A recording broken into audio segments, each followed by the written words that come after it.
Ngelak, ngelak.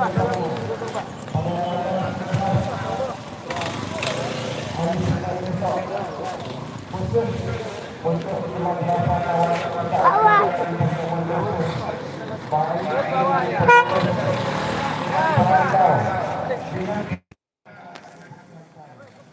Halo, halo, Assalamualaikum. Salam nih. Ayo dari di situ. Lah nih. Oh,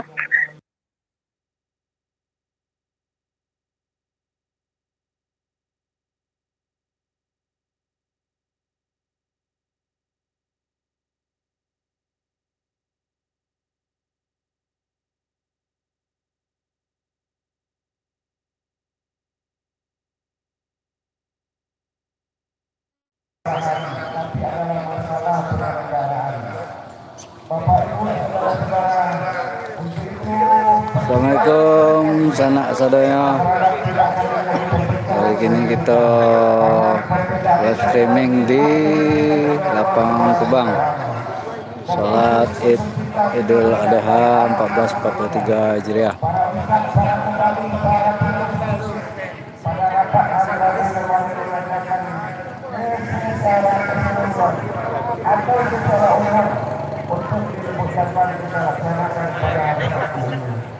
Ya, patut.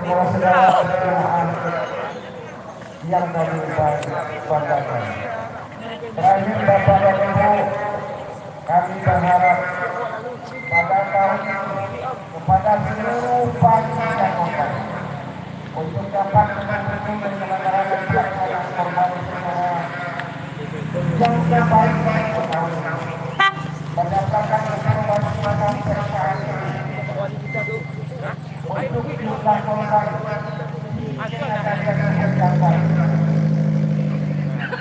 untuk sapi ini lebih kurang 176 ekor. Kemudian untuk kambing lebih kurang 11 ekor. Kalau dibandingkan jumlah penduduk kita dibandingkan ini sudah boleh dilakukan cukup seperti kalau perbandingan per kepalanya. Kalau kita kalikan dengan perkembangannya, alhamdulillah. Halo. Halo leh, oh. Bagi kita untuk kita menghadapi. Kita berharap kepada panitia untuk bisa melaksanakan pelaksanaan korban ini dengan sebaik-baiknya, dengan sebaik-baiknya. Dalam artian apa? Setelah pelaksanaan korban ini nanti tidak ada komentar yang dilakukan di tengah masyarakat. Kami percaya dengan seluruh panitia siap konsep bagaimana pelaksanaan korban menjadi yang terbaik untuk tahun ini. Kemudian pada panitia yang pada hari ini kami akan melakukan Ya. dan juga kepada para pelajar kita kembali lagi dengan kau dengan selamat, dengan sehat dan bisa beraktivitas seperti biasa kembali. Siap. Assalamualaikum warahmatullahi wabarakatuh. Cái nó cái ayah sunat lewat je. Patun. Doge kaya lah deh. Nyantun nih.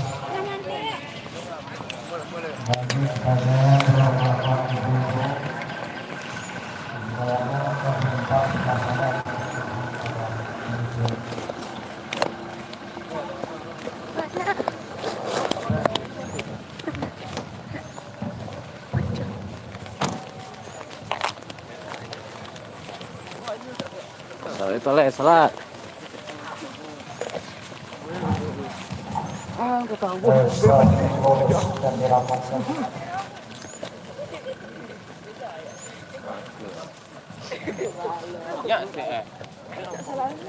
Iya.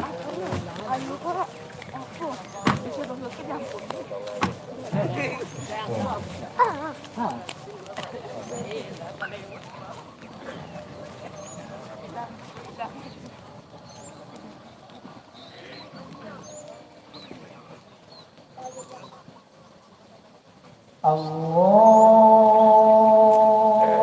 أكبر.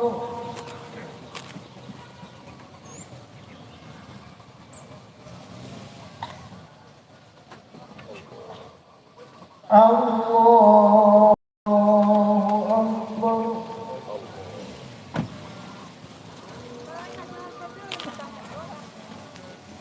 الله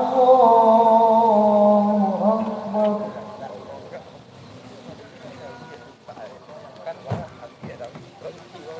الله أكبر.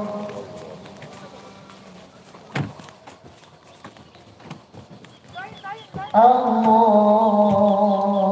أكبر.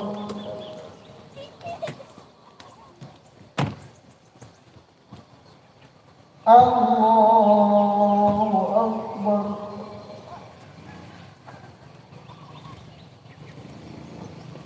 الله أكبر.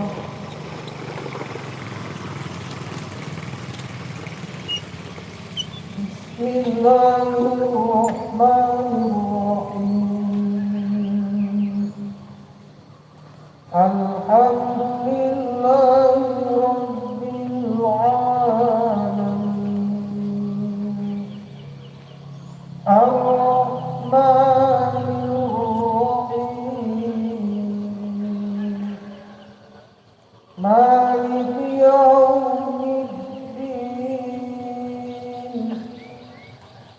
إياك نعبد وإياك نستعين.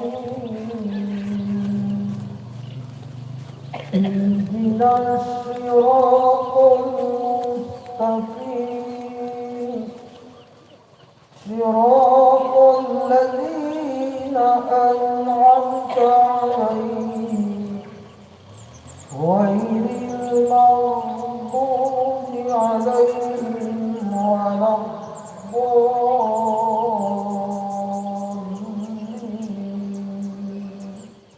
آمين.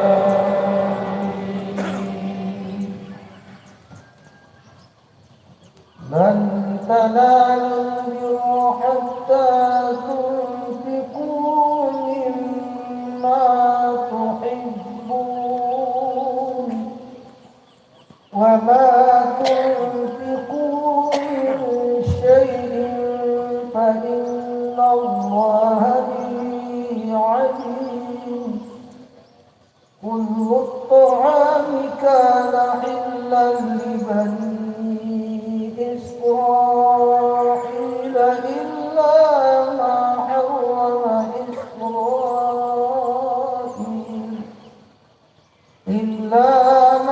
حرم إسرائيل على نفسه من قبل أن تنزل التوراة. قل فأتوا بالتوراة فاتلوها إن كنتم صادقين. فمن افترى على الله الكذب من بعد ذلك فأولئك هم الظالمون. قل صدق الله فاتبعوا ملة إبراهيم حنيفا وما كان من المشركين. إن أول بيت وضع للناس للذي ببكة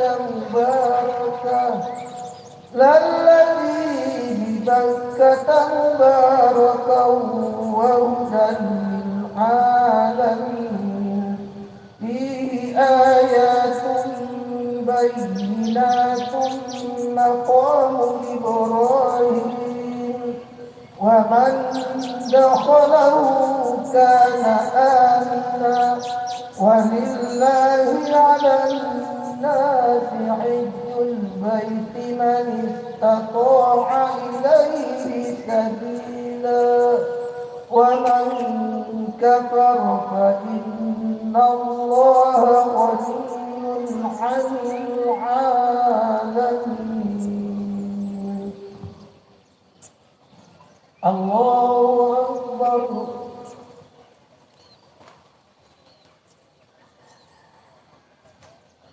سمع الله لمن حمده الله أكبر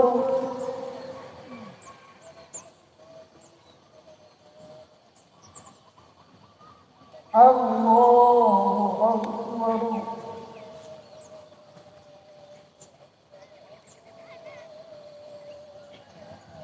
الله أكبر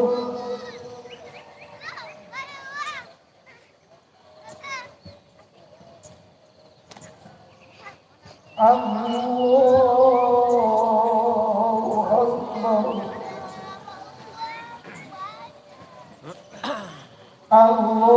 الله أكبر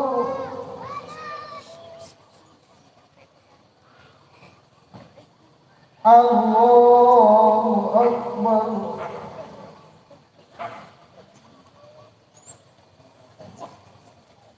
الله أكبر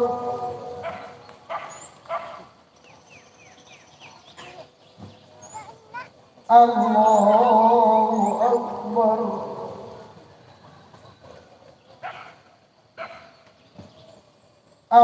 الله أكبر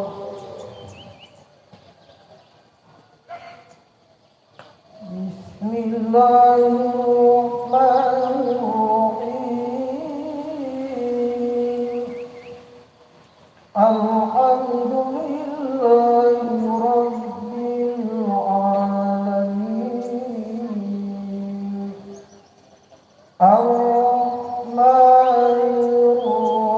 الرحيم مالك يوم الدين إياك نعبد وإياك نستعين اهدنا الصراط المستقيم صراط الذين أنعمت عليهم غير المغضوب عليهم ولا الضالين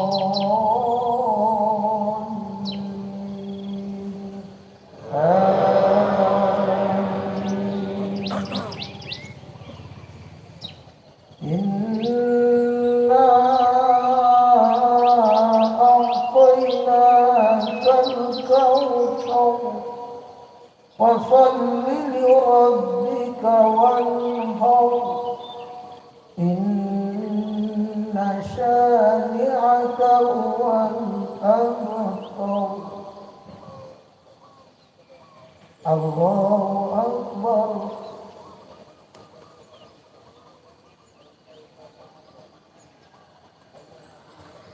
سمع الله لمن حمده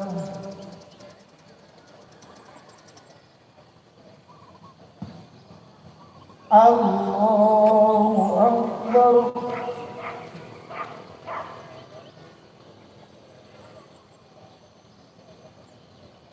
الله أكبر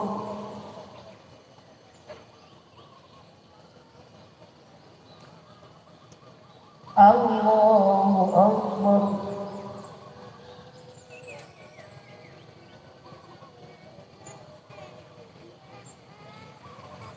الله أكبر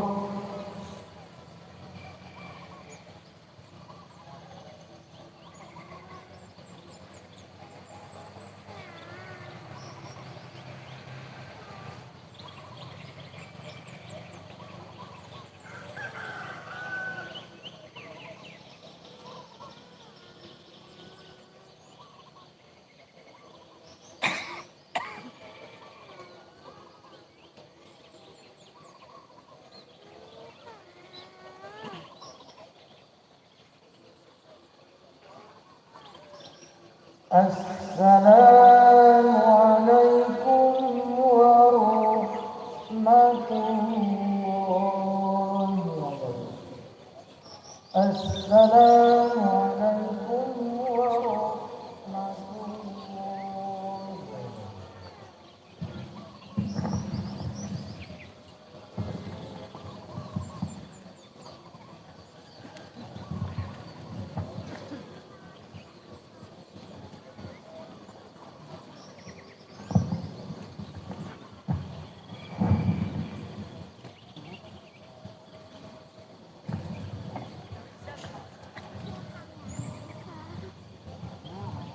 Allahu Akbar, Allahu Akbar, Allahu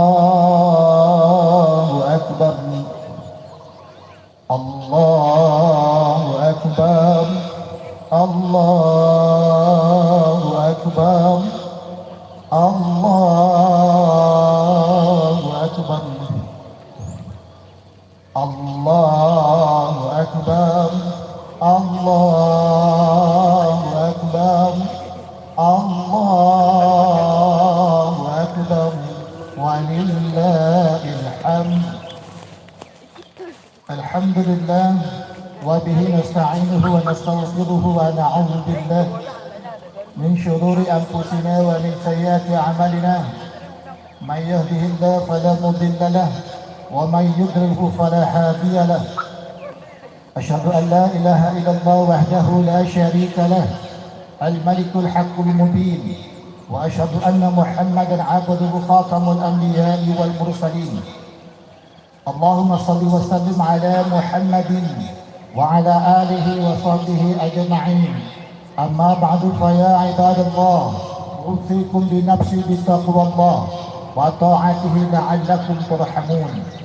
قال الله تعالى في كتابه الكريم أعوذ بالله من الشيطان الرجيم بسم الله الرحمن الرحيم وإذ تأذن ربكم لئن شكرتم لأزيدنكم ولئن كفرتم إن عذابي لشديد. وقال أيضا إنا أعطيناك الكوثر فصل لربك وانحر Inna syani'aka huwal abtar. Allahu Akbar, Allahu Akbar, Allahu Akbar, walillahil hamd. Adalah suatu hal yang sangat mengembirakan bahwa di hari ini kita semua bersimpu di hadapan Allah, apakah itu di lapangan ataukah di masjid, sebagai perwujudan dari rasa kerendahan diri kita dan keagungan ilahi. Sejak terbenamnya matahari di sore kemarin tanggal 9 Zulhijjah, umat Islam mengumandangkan suara takbir serta berbagai kalimat thayyibah lainnya sebagai wujud dari keterikatan kita kepadanya. Umat Islam di seluruh dunia berbuat yang demikian. Ada kalanya mereka melantunkannya dengan suara lantang keras yang cipondangnya memenuhi lembah dan gunung, seperti yang terjadi di negara-negara Islam yang merdeka. Di samping itu ada pula kalimat-kalimat suci itu mereka ucapkan dengan suara yang berdesis, pelan, karena kungkungan kehidupan sosial. Dari kiri kanan suara takbir bersahut-sahutan yang seluruhnya diucapkan dengan penuh kekusukan, keluar dari lubuk hati yang sangat mendalam. Kaum muslimin rahimakumullah, pada hari ini kita rayakan hari raya Kurban. Ini berarti kita kembali melakukan introspeksi dan evaluasi. Kita kembali mengaca diri dan menyatakan nilai dari iman dan amal kita kepada Allah. Apakah kita masih berada pada posisi iman yang ditandai dengan amal yang soleh, yang semakin mendekatkan kita kepada Allah, ataukah kita terjebak ke dalam zaman jahiliyah di abad modern yang ditandai dengan semakin kaburnya Allah dalam pikiran dan perasaan kita, ataukah sikap kita yang semakin tertutup untuk menerima Allah, atau barangkali hilangnya keikhlasan kita untuk menerima hukum-hukum yang telah diturunkan Allah karena kejahiliaan bukanlah kebalikan dari ilmu pengetahuan dan produksi yang melimpah ruah, akan tetapi kejahiliaan, semakin hilangnya pengetahuan tentang Allah. Allahu Akbar, Allahu Akbar, Allahu Akbar. Merayakan Aidul Adha merupakan sebuah sunnah agama yang diwariskan oleh Rasulullah. Peristiwa hari suci yang kita laksanakan ini tidak terlepas dari berbagai peristiwa akbar yang terjadi pada masa dahulu, pada zaman Nabi, utusan Allah, khususnya Nabi Ibrahim alaihissalam beserta keluarganya, ketika mereka membuktikan kesempurnaan iman dan ketakwaan pada sang Khalik. Dapat kita bayangkan betapa Ibrahim alaihissalam yang sudah sangat tua diberi tugas oleh Allah untuk menjalankan dakwah dengan harus meninggalkan anak tunggalnya yang masih bayi dan istrinya yang tercinta. Mereka yang ditinggal tidak memiliki persediaan tempat dan makanan, sedangkan Ibrahim yang akan menjalankan pengembaraan yang panjang berangkat tanpa modal dan bekal sama sekali. Satu-satunya modal yang mereka miliki hanyalah iman yang utuh dan bulat, yang penuh optimisme, menuntut mereka bekerja keras, yang akhirnya tentu Allah lah yang akan menentukan jalan penyelesaiannya. Benar-benar keluarga mulia tersebut membawa perbekalan yang abadi, yakni ketakwaan kepada Allah. Dalam surah Al-Baqarah 197, berbekallah kamu, sesungguhnya sebaik-baik perbekalan ialah ketakwaan, dan bertakwalah kamu kepada Allah, wahai orang-orang yang berakal. Bertumpunya pengharapan kedua belah pihak dengan senantiasa menggantungkan diri kepada Allah, menjadikan mereka senantiasa dalam lindungannya. Ismail dan ibunya Hajar mendapatkan perlindungan dari Allah, sehingga mereka dengan penuh kesabaran dapat menempuh hidup secara baik. Allahu Akbar, Allahu Akbar, Allahu Akbar. Kaum muslimin rahimakumullah, perjalanan hidup Ibrahim dengan keluarganya merupakan satu tamsil kehidupan umat manusia yang sangat agung. Pergulatan dan perjalanan hidup yang sangat keras, penuh dengan dinamika serta sumber inspirasi yang memiliki nilai-nilai kebatinan yang sangat tinggi. Setting sejarahnya sangat menarik untuk disimak dan dijadikan pelajaran, dan memang tampaknya Allah menciptakan hal demikian. Lama sekali memang perpisahan Nabi Ibrahim dengan keluarganya, sehingga mereka tidak pernah membayangkan kapan masanya mereka dipertemukan kembali. Rupanya Allah menguji mereka, dan mereka dinilai lulus dalam ujian yang berat itu. Mereka dipertemukan kembali dalam suasana yang sangat mengharukan di padang Arafah. Setelah sekian lama berpisah, dalam pertemuan itu yang lahir di lubuk hati mereka rasa kesyukuran dan kegembiraan. Tetapi lamakah kegembiraan itu berlangsung? Rupanya saat kegembiraan itu sedang bersemi dengan mesranya, takdir Allah menentukan lain. Di saat sang anak yang meningkat remaja, yakni Ismail, sedang berada dalam puncak kegembiraan berada bersama kedua orang tuanya, dan di saat Siti Hajar bergembira berada di sisi suaminya, dan di saat sang suami belum hilang dari rasa letih dari pengembaraan yang panjang, waktu itulah di suatu malam Nabi Ibrahim didatangi oleh suatu mimpi yang berwujud perintah Allah. Dalam surah yang ke-37 ayat 100 sampai 102, ya Tuhanku, anugerahkanlah kepadaku seorang anak yang termasuk orang-orang yang soleh, maka kami beri dia kabar gembira dengan seorang anak yang amat sabar. Maka tak kala anak itu sampai pada umur sanggup berusaha bersama-sama Ibrahim, Ibrahim berkata, hai anakku, sesungguhnya aku melihat dalam mimpi bahwa aku menyembelihmu, maka pikirkanlah apa pendapatmu. Ia menjawab, hai bapakku, kerjakanlah apa yang diperintahkan kepadamu, insya Allah kamu akan mendapatiku termasuk orang-orang yang bersabar. Kaum muslimin yang berbahagia, sungguh luar biasa memang ujian Allah. Dan Ibrahim pun juga seorang yang sangat luar biasa. Ibrahim siap menyembelih Ismail, dan Ismail pasrah pula kepada Allah. Pisau siap diletakkan di leher anak kandung sendiri tanpa ragu-ragu. Tetapi justru dengan keyakinan yang bulat, apa yang terjadi?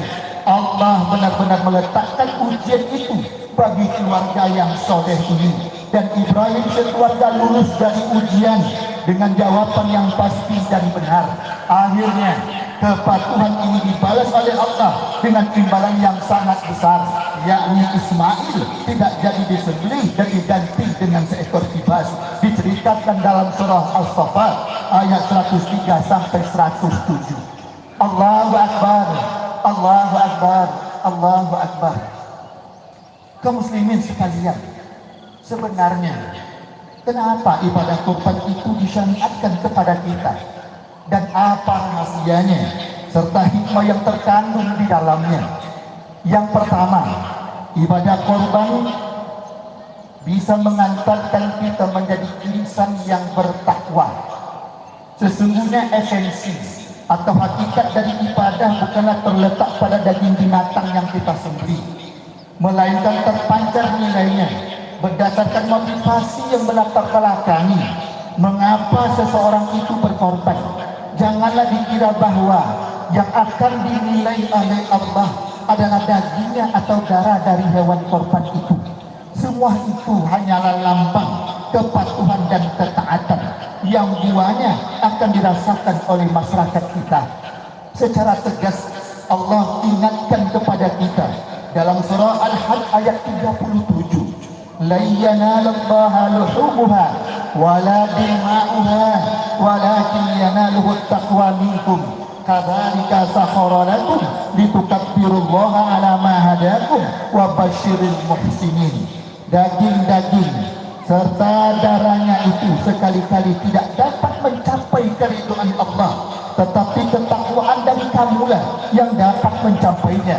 Demikianlah Allah telah menentukan untuk kamu supaya kamu mengagungkan Allah terhadap hidayahnya kepada kamu, dan berilah kabar gembira kepada orang-orang yang berbuat baik. Kaum muslimin sidang jemaah Id, pada hari ini kita sama-sama tahu perbedaan-perbedaan yang terjadi. Ada yang mengatakan 10 Zulhijjah hari ini, ada yang mengatakan 10 Zulhijjah besok hari. Dari perbedaan-perbedaan itu ada konsekuensi yang harus kita lalui. Salah satu konsekuensinya adalah ibadah korban yang harus kita laksanakan. Ada ibadah korban itu perantau-perantau kita yang mengirimkannya ke kampung kita, padahal mereka belum sempat hari ini melakukan salat Aidil Adha. Tidak boleh panitia punya hak untuk menentukan ibadah korban harus dilakukan pada hari ini. Semua hadis yang telah khatib bacakan, semua hadis yang sudah terbaca oleh khatib hari ini, yang diriwayatkan oleh Bukhari, yang diriwayatkan oleh Muslim, yang disanadkan oleh Ibnu Dar, tidak ada yang mengatakan bahwasannya boleh menyembelih hewan kurban sebelum seseorang itu melakukan sholat Aidil Adha. Seketika ia melakukan itu, sebuah kisah mengatakan seorang sahabat menyembelih hewannya. Seketika itu ditanya oleh Rasulullah, wahai sahabat, kenapa engkau menyembelih sebelum sholat? Ingin kami mengadakannya untuk sarapan ya Rasulullah. Apa jawab Rasulullah? Yang engkau lakukan hari ini bukanlah penyembelihan kurban, tapi adalah daging atau bersedekah seperti halayak biasanya. Oleh sebab itu sidang jemaah, hewan kurban bukanlah kepanitiaan yang punya. Hewan kurban adalah peserta kurban. Korban yang kita lakukan bersifat wakalah, hanya diwakilkan kepada panitia-panitia yang ada. Oleh sebab itu sidang jemaah Id Aidil Adha rahimakumullah, hari ini dengan konsekuensi yang seperti itu, perbedaan-perbedaan yang terjadi juga harus kita sikapi. Tidak ada yang harus kita mengatakan hari ini harus melakukan ibadah korban penyembelihan. Hari-hari tasyrik masih ada, 11, 12, 13 dari Zulhijjah yang ada. Yang kedua sidang jemaah, kenapa ibadah kurban itu disyariatkan? Ibadah kurban itu mengajarkan pelakunya untuk bersyukur kepada Allah tentu kita paham dan kita maklumi sidang jemaah Jumat, sidang jemaah Id, tidak ada di antara kita yang tidak punya uang, tidak ada di antara kita yang tidak dikasih nikmat oleh Allah. 2 juta hari ini satu hewan kurban, 1 ekor kambing per kepala 2 juta, berarti 1 tahun ini per hari Allah hanya minta kepada kita 5.500 rupiah per hari. Tidak mungkin kita tidak punya uang sidang jemaah. Oleh sebab itulah jangan sampai-sampai kita menghitung-hitung nikmat kepada Allah. Wa in ta'uddu ni'matallahi la tuhsuha. Kalau kita hitung-hitung nikmat Allah, tidak akan sangguplah kita menghitungnya. Makanya pada hari ini kita mengatakan tidak ada kita yang tidak sanggup pada hakikatnya untuk ikut berkurban. Hanya 5.500 Allah minta 1 hari daripada kita bersama. Allahu Akbar, Allahu Akbar, Allahu Akbar, walillahil hamd. Yang ketiga, kenapa ibadah kurban itu disyariatkan kepada kita?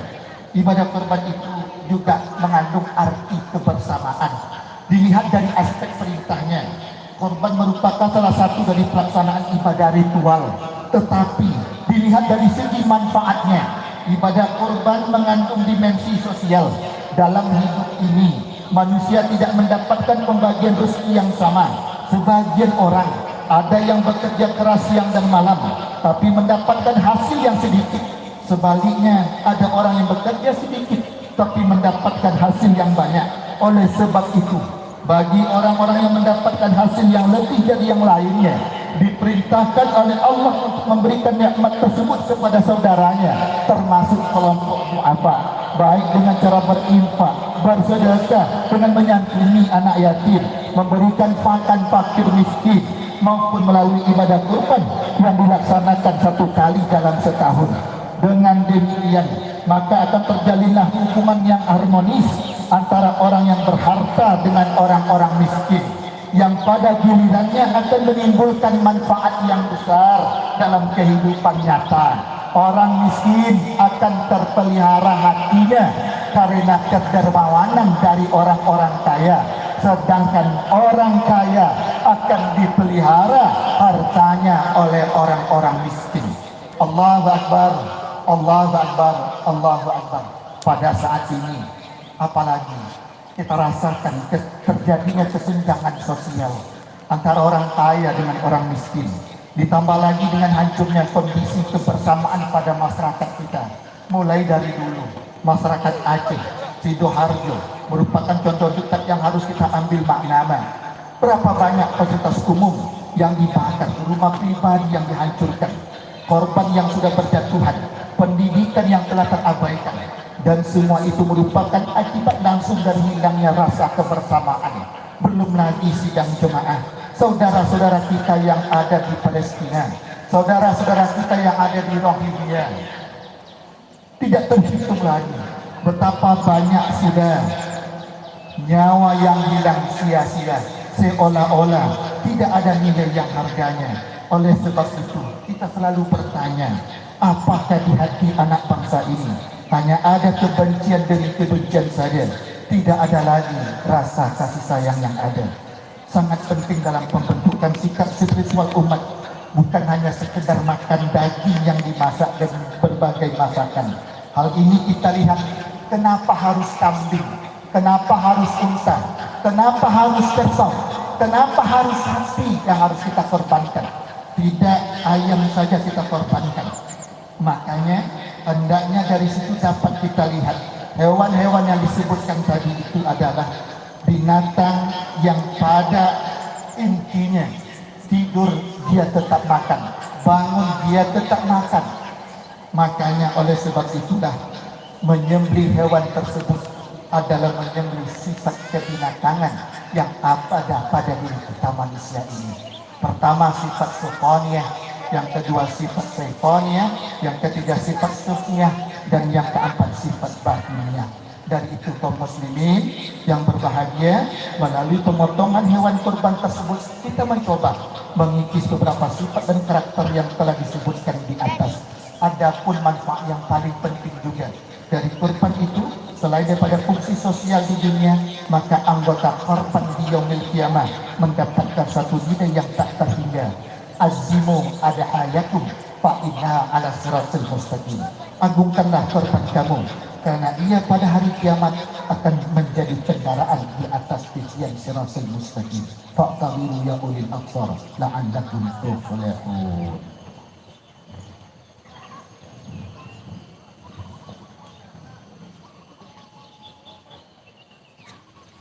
Allahu Akbar, Allahu Akbar, Allahu Akbar, Allahu Akbar, Allahu Akbar, Allahu Akbar, Allahu Akbar walillahil hamd.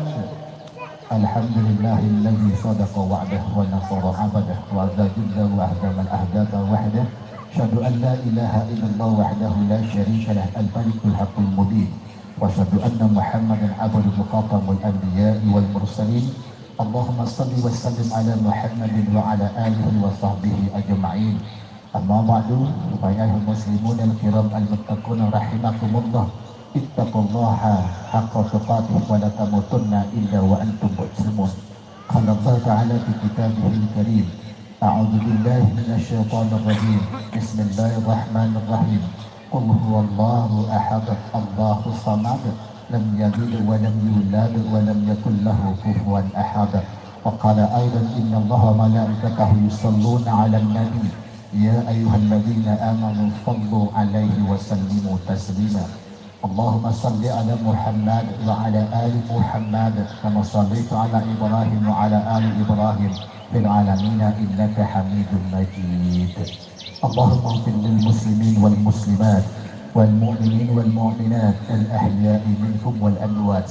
Allahumma ansur wahfaz ya Allah hadhihi jamaah al khassah matusama fi khalasah jantan ya Allah wa baladana hadha Indonesia al-ammah kata ketika ya Allah wa kata syafaati Muhammadin sallallahu alaihi wasallam. Rabbana atina fid dunya hasanah wa fil akhirati hasanah wa qina adzabannar walhamdulillahi rabbil alamin. Assalamualaikum warahmatullahi wabarakatuh.